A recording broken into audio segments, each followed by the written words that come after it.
Shalom sahabatku yang terkasih dan sehati dalam Yesus Kristus.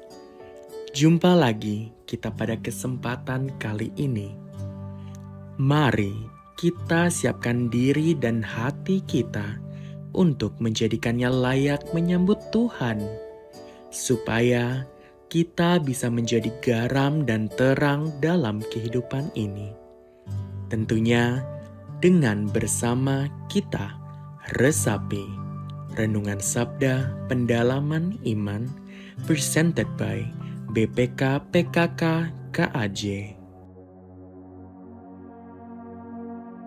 Bacaan diambil dari Injil Matius bab 5 ayat 27 sampai 32.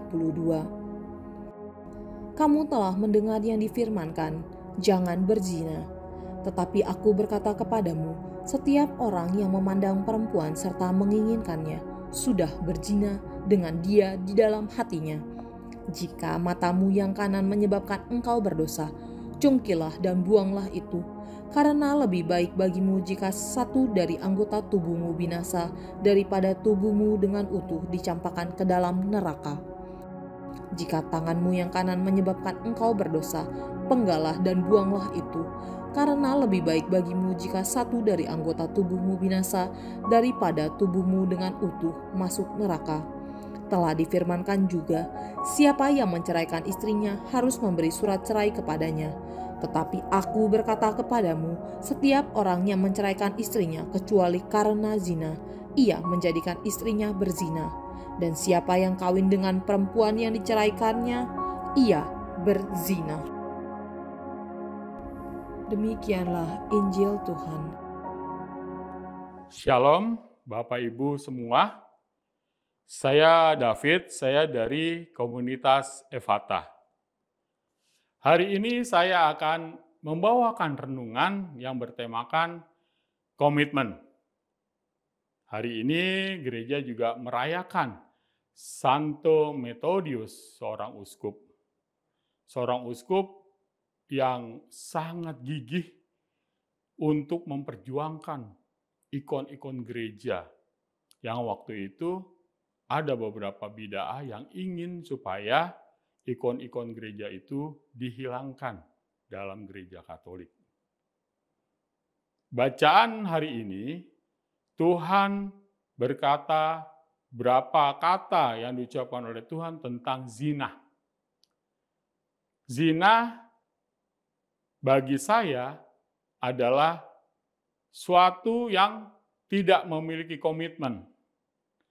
Zina adalah perbuatan dosa yang ada di dalam 10 perintah Allah. Zina dilarang. Zina juga melanggar hukum positif. Intinya, zina adalah melanggar komitmen.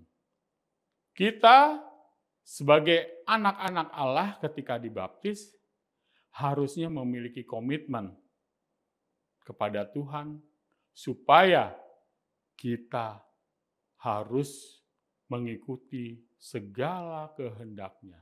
Firman Tuhan menuntun kita berkomitmen supaya kita harus tetap berada di jalan-Nya karena kita sudah diangkat sebagai anak-anak Allah. Ingat, Tuhan pun juga berkomitmen untuk kita. Kita coba baca di dalam kitab Keluaran bab 6 ayat 6.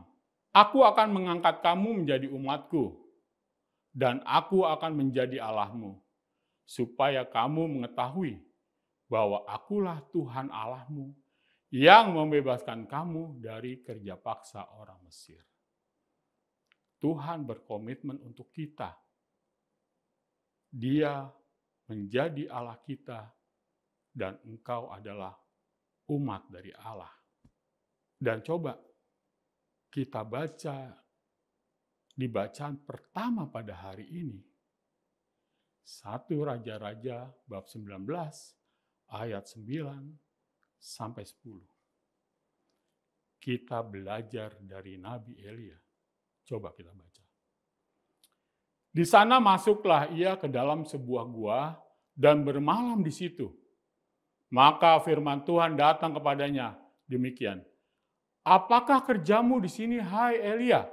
Jawabnya, aku bekerja segiat-giatnya bagi Tuhan, Allah semesta alam, karena orang Israel meninggalkan perjanjianmu, meruntuhkan mezbah-mezbahmu dan membunuh nabi-nabimu dengan pedang. Hanya aku seorang dirilah yang masih hidup dan mereka ingin mencabut nyawaku. Di tengah ketidaksetiaan bangsa Israel, Nabi Elia setia berkomitmen kepada Allah. Dia ditanya oleh Tuhan, apa kerjamu? Aku bekerja segiat-giatnya bagi Tuhan, Allah semesta alam. Kita perlu belajar dari Elia, dia adalah teladan kita untuk berkomitmen kepada Allah. Yesus, Tuhan kita pun punya komitmen yang kuat. Dia teladan bagi kita, murid-muridnya yang juga harus berani berkomitmen. Berkomitmen artinya kita tidak menyimpang dari yang lain. Kita tidak menyembah ilah-ilah yang lain. Kita tidak berfokus kepada hal yang lainnya. Material yang kaitannya dengan keduniawian. Kita menjadi anggota tubuh Kristus. Sebagai anggota, kita pun harus semirip dengan Kristus. Tuhan mau supaya kita hidup dalam kekudusan. Banyak contoh orang biasa seperti kita hidup di dalam kekudusan. Santo Santa misalnya. Mereka orang seperti kita berjuang untuk berkomitmen kepada Tuhan dan bimbingan Roh Kudus menjadikan ia sosok yang penuh komitmen untuk hidup seturut dengan kehendak Tuhan. Apakah kita mampu untuk berkomitmen kepada Tuhan? Tentunya mampu. Berkat Roh Kuduslah pada akhirnya kita dikuatkan. Kita diingatkan dengan komitmen Tuhan yang menjadi contoh yang sangat baik. Lihatlah Tuhan Yesus selalu berkomitmen kepada Bapanya sehingga ia bisa menjalani kesengsaraan, mati, dan wafat. Akhirnya bangkit dari antara orang mati. Kita mampu untuk berkomitmen sehingga kita juga akan diselamatkan. Tuhan Yesus memberkati. Amin. Demi nama Bapa, Putra, dan Roh Kudus. Amin. Terima kasih Tuhan, Engkau sungguh baik kepadaku. Engkau menyertai dengan Roh Kudus-Mu ya Tuhan, sehingga aku kuat untuk dapat berkomitmen kepadamu. Sehingga dengan komitmen inilah aku semakin setia untuk semakin seturut dengan kehendak-Mu, sehingga keselamatan terjadi kepadaku. Terima kasih Tuhan, Roh Kudus-Mu menguatkan kami, sehingga mengingatkan firman-Mu, mengingatkan apa yang Kau lakukan, sehingga aku semakin mirip dengan-Mu.